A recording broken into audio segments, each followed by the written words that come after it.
God is a father, a mother too. God is our dearest treasure. God's ever near, the one friend who loves us without any measure. Of his dreams our love was made, only from him is love repaid. Let us in gladness all live for him, serve him in every season, serve him with thought, with hand and limb, love him without any reason. God befriends us as we are, fools we that hold his love afar. God is our Father, our Mother too. God is our dearest treasure. God's ever near, the one friend who loves us without any measure. Of his dreams our love was made, only from him is love repaid. Let us in gladness all live for him, serve him in every season, serve him with thought, with hand and limb, love him without any reason. God befriends us as we are, fools we that hold his love afar. God befriends us as we are, fools we that hold his love afar. When Paramhansa Yogananda reached US after completing a successful trip to India and Europe, a banquet was organized to celebrate his return. This was 1937 and the venue was in Los Angeles, California. The speaker was James Lynn, Paramhansa Yogananda's foremost Western disciple and a self-made multi-millionaire. Here are some excerpts from his speech. Just 5 years ago, I had the great privilege of meeting Paramhansa Yogananda for the first time. I had always been interested in truth and religion, although I had never accepted any church. My life was business, but my soul was sick, and my body was decaying, and my mind was disturbed. I was so nervous, I couldn't sit still. After I met Paramhansaji and had been with him a little while, I became aware that I was sitting very still. I was motionless. I didn't seem to be breathing. I wondered about it and looked up at Paramhansaji. A deep white light appeared, seeming to fill the entire room. I became part of the wondrous light. Since that time, I have been free from nervousness. I found that I had discovered something real, something immensely valuable to me. But I had to be sure. Not until my experience of the healing light did I realize that I had found entrance into a spiritual realm previously unknown to me. The beautiful thing in these teachings is that one doesn't have to depend on blind beliefs. He experiences.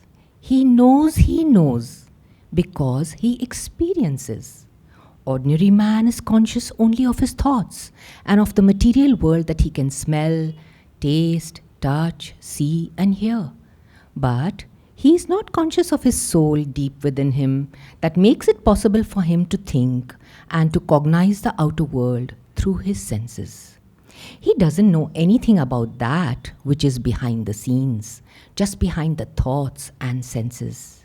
One should learn to realize the presence of this life, the real life, and attain the union of his own consciousness with that life. Paramhansa Yogananda had so far maintained a hectic schedule of nationwide and worldwide touring and lecturing. He now slowly began to withdraw from this and began to devote time to writing so that his message would carry to future generations.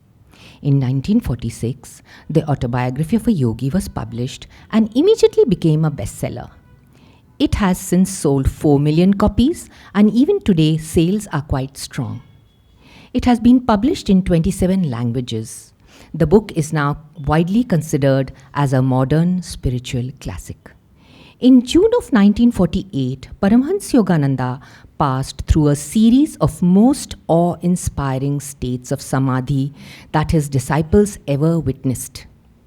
Each of his disciples was summoned telepathically, and he then sat in a chair. "I am not sure what is happening to me," he said.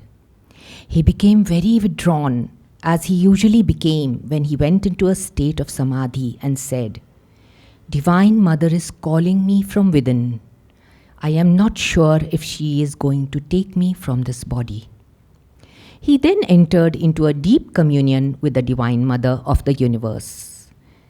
As she appeared before his inward vision, he poured out his heart into her.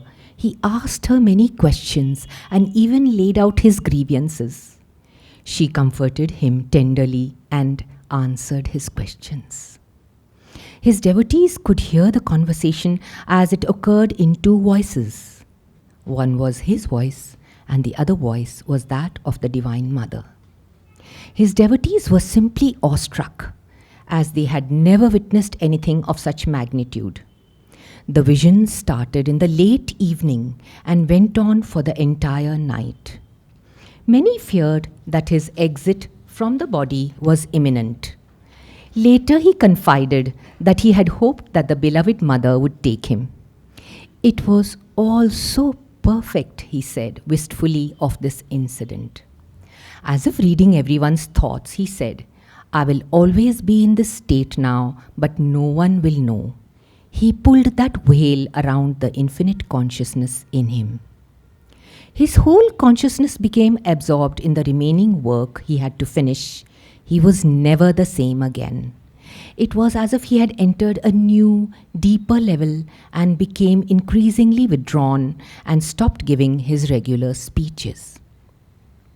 His last few years were spent in intense effort in writing. He hardly slept at all, and even his eating became sparse and erratic. He wrote voluminous commentaries on the Bhagavad Gita and the teachings of Jesus Christ in the 4 Gospels. He also went through his earlier works and he revised them. In early 1952, he began giving subtle hints that he was planning his final exit. Most of his devotees did not understand the significance of his words at that time. Only later they could understand what he had been trying to communicate. The newly appointed ambassador of a newly independent India arrived in the US and paid a visit to Paramhansa Yogananda. A banquet was organized to welcome the ambassador on 7th March 1952 in the Biltmore Hotel in Los Angeles. After several dignitaries spoke, Paramhansa Yogananda rose to give a brief speech. Very few in the audience realized that these were the final moments of Paramhansa Yogananda on earth. In his final speech, he referred to the importance of the work done by Mahatma Gandhi in the aftermath of the just concluded World War II. "I remember my meeting with Mahatma Gandhi. The great prophet brought a practical method for peace to the warring modern world.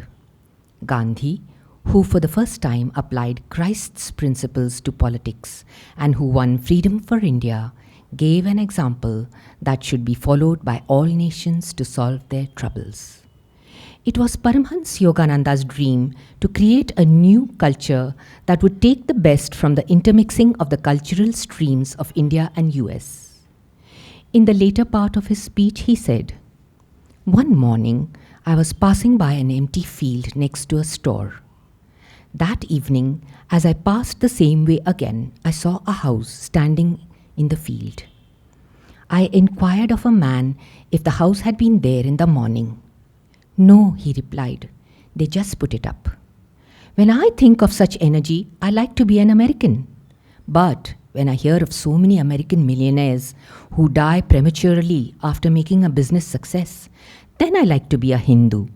to sit on the bank of the Ganges and concentrate on the factory of mind from which spiritual skyscrapers can come, and to think of the great masters of India who are her perennial glory.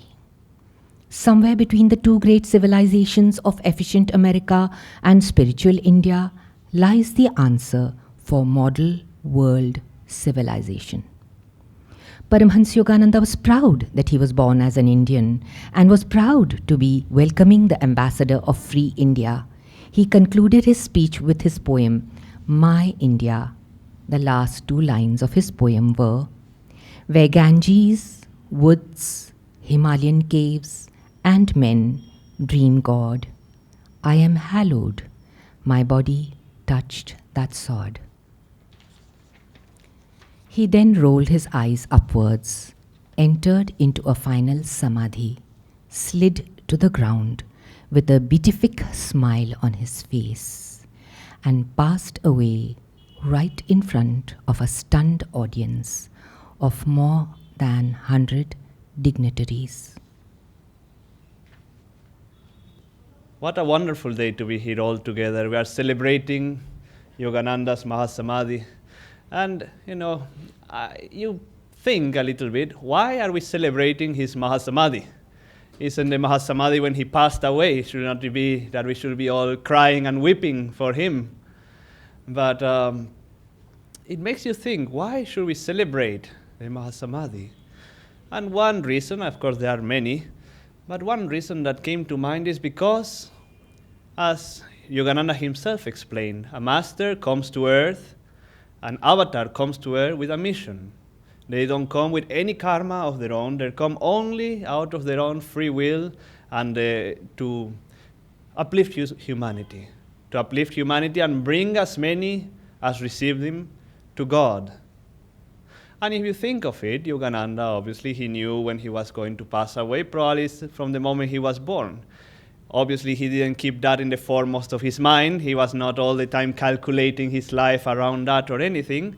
But whenever Divine Mother will tell him, I'm sure he could ask Divine Mother and he will know right away. But what do we have here? We have somebody who has come to earth and has lived a perfect life. Why a perfect life? Because he did exactly what God wanted him to do, and when it was done, God didn't need him anymore. No attachment. I'm just going back to my infinite beloved. And I think that aspect of somebody so beautifully, and not obviously only Yogananda, but any great master, of living a life only for God. And whenever God wants to say, okay, that's enough, now come back, and say, yes, I will go back. That is very much worth celebrating, I think. And it makes you really think.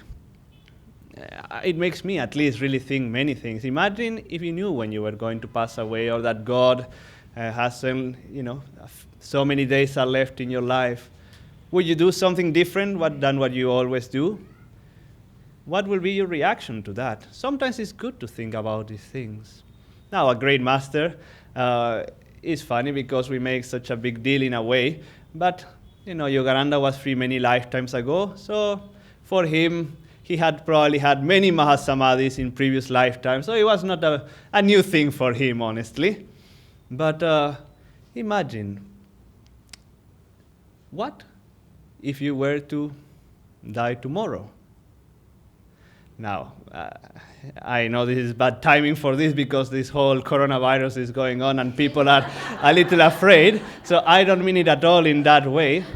But you never know, there is a virus today, maybe, who knows, a meteor in a few years, who knows? But would I, would any of us, like any of the saints, just greet death like an old friend? Oh, there you are again. Oh, I have met you millions of times already. Let's go together hand in hand towards higher realms. Or would you be like, oh, no, I'm not ready now. Oh, no, there's so much I have to do. Oh, those times I forgot to meditate on all those times. What would be in your mind? And sometimes it's good to play this out in your mind. What would happen when that final moment is coming to you, will you be able to, first of all, let everything go, just like that? All your friends, all your family, all your possessions, well, possessions that more easily, but those emotional attachments that we have, will you be able really to say, oh, I have lived my life to the best of my ability, and now is my time to go? And Yogananda said, if we live for God till the end, he or one of the masters will come and greet us in the afterlife and usher us. Usher us, I don't know where exactly, but usher us towards our higher duties or towards our higher possibilities. Would you be able to visualize yourself passing away, and instead of being frightened, feeling joy, feeling that there is something greater coming towards you? And you know, when Yogananda passed away, he left the body in a very awesome way, you can say, very dramatic, you know, right after the poem, he passed away. We will probably have no such exit ourselves, but still, it will be something, it should be something glorious. It should be something that we say, yes, Master, I come before you as I am, as this song wonderfully says, God befriends us as we are. That we are able to go, not even after when we die, but living our lives. That this is who I am, I'm trying my best, I'm not going to hide anything from you, Master, I'm not going to hide anything from you, dear God. Help me and usher me right now and later and, you know, even when I pass away, to something higher, to fulfill my highest potential. And I think that is very much worth celebrating. I would like to speak about Paramhansa Yogananda's Incorruptible Body. As we all know, he passed in his Mahasamadhi today on March 7th. And his unchanged face shone with divine lustre of incorruptibility for weeks after he passed.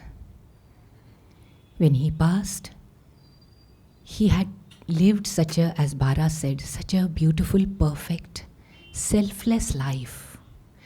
And it was our Divine Mother, our Lord, our Heavenly Father, who was proving through his life and his death and the phenomenal events after his death that yoga is so valuable. And when he passed, his body had no signs at all of any physical deterioration, nothing. There were no molds, no odor, nothing for all the time till March 27, 28, when finally his body was interred. So the sequence was like this, that it wasn't even embalmed. Usually bodies, if they have to be kept for some time, that people have to come and see it. Maybe relatives from far need to come to see and pay their respects. So the body is embalmed. It's kind of an oil which protects the body for a certain number of time, only just a few days. 24 hours, nothing was done. His disciples, his devotees came, they were grief-stricken, they paid their respects, flowers were sent from all over America, his centers, and even lay students from many of the families who had their heart in Yogananda, they came pouring. And then after 24 days, it was sent to the forest lawn mortuary for embalming, because they knew more and more people will come and it is time to preserve the body for some time. And on March 8th, it was sent there, it was embalmed and brought back the very same night, March 8th.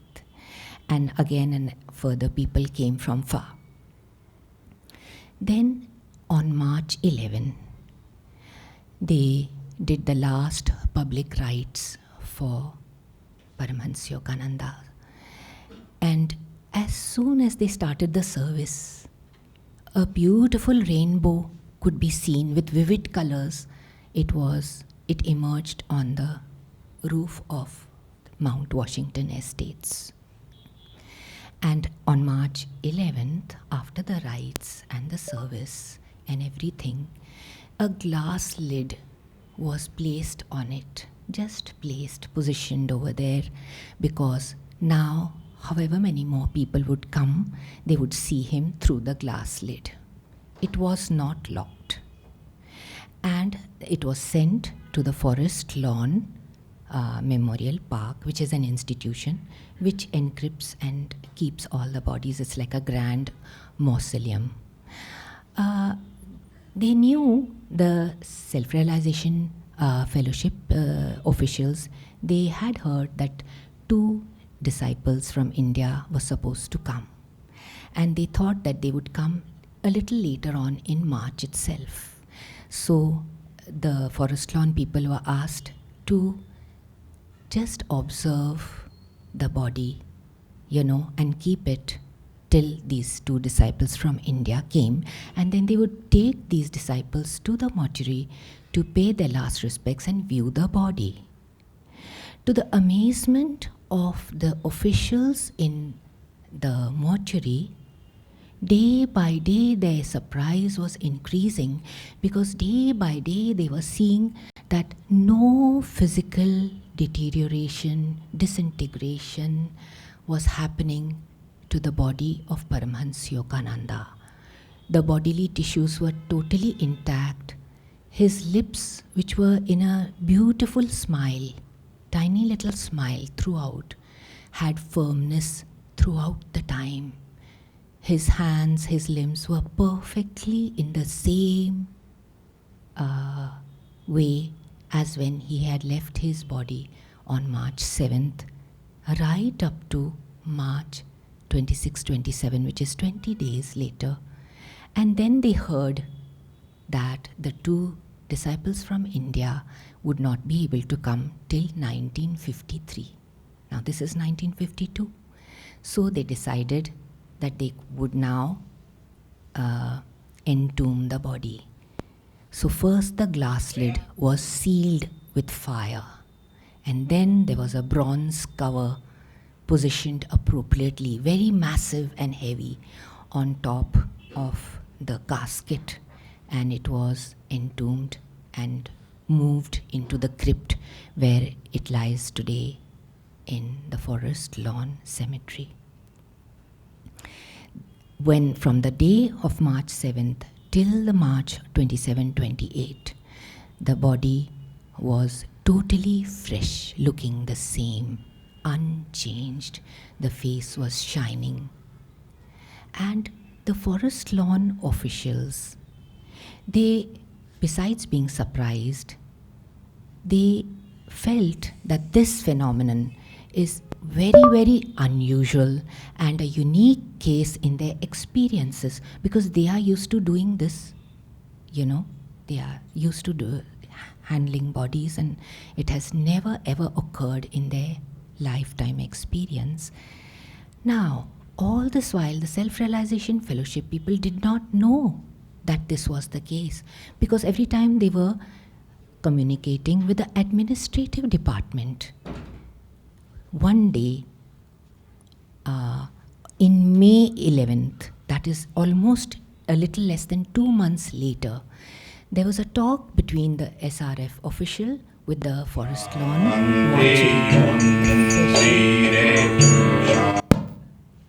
official.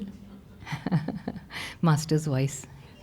Jai Guru, so wonderful to hear his voice. But then when they had a talk with the Forest Lawn officials and the SRF, that's when they came to know that this was the state of their master's body.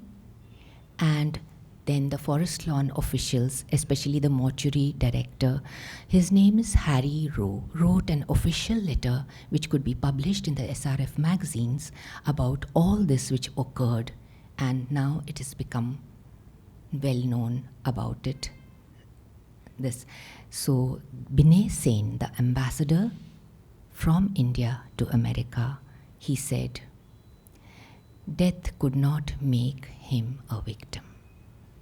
Jai Guru. So Barakiel and Pramila ji very nicely told that how he left his body, our Gurudev, and afterwards also he was a master. He showed that also. But then while he was living, what he was more powerful. Really speaking, he was tremendous. He crisscrossed the America and his mission was totally different. And to shatter the Americans' ego, he had to have a strong voice, loud voice, and full conviction about what he is speaking. Because changing the consciousness of the Americans was not that easy, and that he did. And it was a very nice thing to understand that he did so perfectly. He had a power, and why anyone will listen to anybody? Because in his talks, in his words, there was sincerity, loyalty, and truthfulness. And that touched everyone's, I will say, soul. He didn't touch the hearts of the people, he touched the souls of the people. And so no one can stop their ego to stop them from going or attending his lectures. Thousands and thousands people would come and listen to him. And their consciousness, he took them on the path of self-realization. He told them what you are really. And that was a big thing he did. But really speaking, if I'll go on talking about him, it is limitless. In his one of the writings, he has said that if someone comes to your place and you want to explain him what is sugar and how it tastes, how it looks, then what you will do? You will try to explain that sugar is this much sweet, sweeter than this, but lesser than this. It is white, it is crystal, this, that, but then also you won't be able to make them satisfied. You cannot perfectly make them experience what you want to say. Then what can you do? Just go inside your kitchen, take 1 spoon of sugar, give them. They will taste it and they will exactly know what sugar tastes, and their own experience will tell them that. And so now I will give you the experience of what his voice was.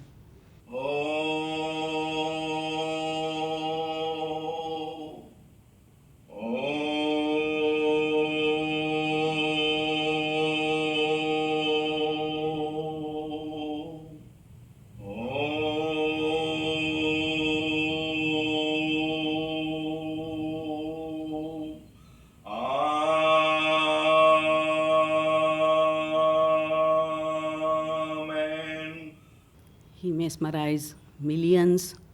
He is mesmerizing millions, and he will mesmerize millions throughout the eons. Our beloved Guru is always with us. We have to feel him. Om. What a blessing to be here together today. You know, one of the things I guess that I wanted to touch, the aspect I wanted to bring out, was one of those sayings of Yoganandaji, which I would say 90% of us or more know it. So you can help me in finishing it. To those who think me near. I will be near. So Yogananda used to say, to those who think me near, I will be near. And so it's not just we know everybody who is here right now today in this room. We've all in some way or the other been touched by his presence. Whether it is in a big life-changing way, literally everything changed, or whether it's in a little way deep in your heart, everyone here has been touched.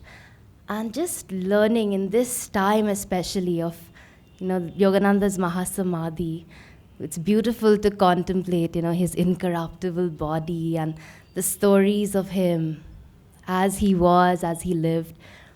But more important than that is right now, the opportunity we have, the priceless opportunity to bring his presence alive. Like Suvarnaji was saying, it's not enough to just, if we all can share very profound things, but we get a chance here to come and taste that sugar, and we get to experience that sweetness in our heart, and then to share it with everyone. And that's such a big blessing. And just thinking about how do we know that he is near. Let's just think about it for a moment. Think about your own self, how he's touched you. I think about even just today, my father is in the room. He's with us for 2 days. And he had a meeting today, just nearby, down the road. And I think over lunch, he was sharing with a colleague, a new colleague who he just met, and saying, that we are part of Ananda, and they have a center right here. Would you like to go see? So after lunch, they came to see it. And we also came running just to, introduce him and to the center, show him the center. And he walked in, and, you could just say, he just kept saying, wow, what a day. He's read the autobiography of Master. So he's already been touched by him. He didn't know too much else. And he's like, I've been on this road so many times, I didn't even see that this was right here, which is another thing that made me think maybe it's time for a new center, something much more visible where people, because how many times people come here and say, I've come on this road so many times, I didn't know you guys are here. But it's just, he's busy for us. He's active, he's waiting for people to wake up. When they do, he's wanting to help us. When he's helped us even a little, he wants to help us more. But we need to make that alive. We need to make that personal connection with him.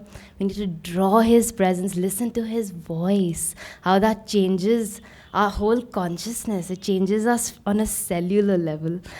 We need to read his words. We need to just speak to him, share with him. I made a mistake here, share it with him.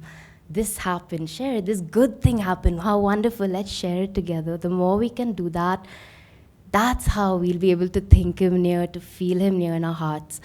And I'll just end with, in one of his talks I was listening to this week, he kept saying again and again, maybe some of you have heard his talk where he shares, that there is no time, there is no space.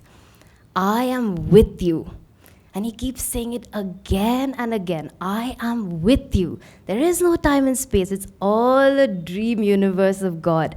Now, for all of us, we have to take it at the mental level that we are until we make it to a level we can actually feel that.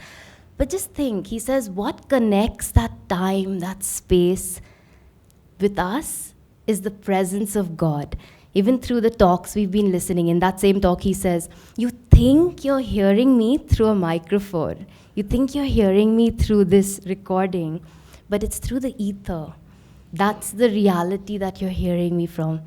And it's the presence of God that helps us to connect with each other.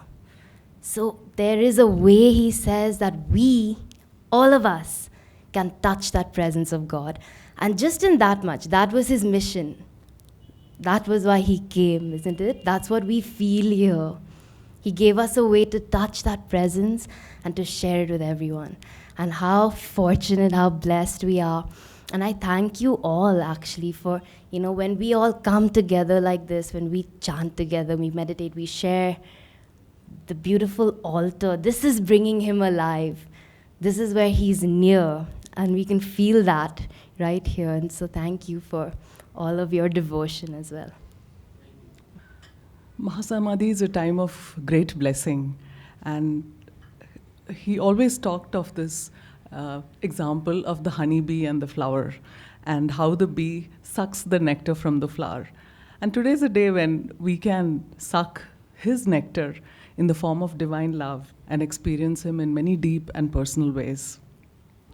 So there are many of us talking today, and in very deep ways, on how he has been an important part of our life and how he is an everyday reality for us. And so when I was asked to choose a topic by Xenia, what came to my mind was this aspect of him where he's personified as an avatar of love, a prema avatar. And when you look at his picture, that's what you see. That's what you see in his eyes. That's what you see in his demeanor. It's a beautiful combination of both a man and a woman, of divine mother and of a father. And that's the relationship that we share with him in our lives, and when we have him as our guru. As human beings, when we try to experience love as a concept like Suvarnaji was sharing about sugar, it's very hard to explain it. But when we look back at our lives and look at those people who have loved us very dearly, it could be a parent, it could be a grandparent, and it could be our own love for our children. Those are moments when we feel deep comfort, deep rest, and that's how we experience Master too in our everyday life. I was lucky to grow up in a city where he spent a lot of his life and time in India, in Ranchi, but I never heard of him. And I never realized that that was a city permeated with his vibrations. I saw the autobiography of a yogi, I never felt to read it. I was deeply attracted by Swamiji onto the path. And yet through Swami, what you experienced was unconditional love. He never judged you. You always felt joy and upliftment. And then I took my lessons, and it took me a long time to form my connection with Master. But when that happened, then he became a part of my everyday reality. My life has been full of ups and downs, like everybody else's here.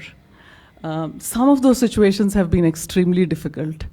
I worked in the corporate world for close to 26 years. I used to travel extensively, alone as a woman in many hotels, in very difficult meetings, in a world of men from different cultures.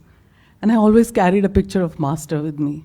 And he was always there to respond, to reassure, and protect when it needed to be there. I've had many difficult relationships in my life, some of my very close relationships.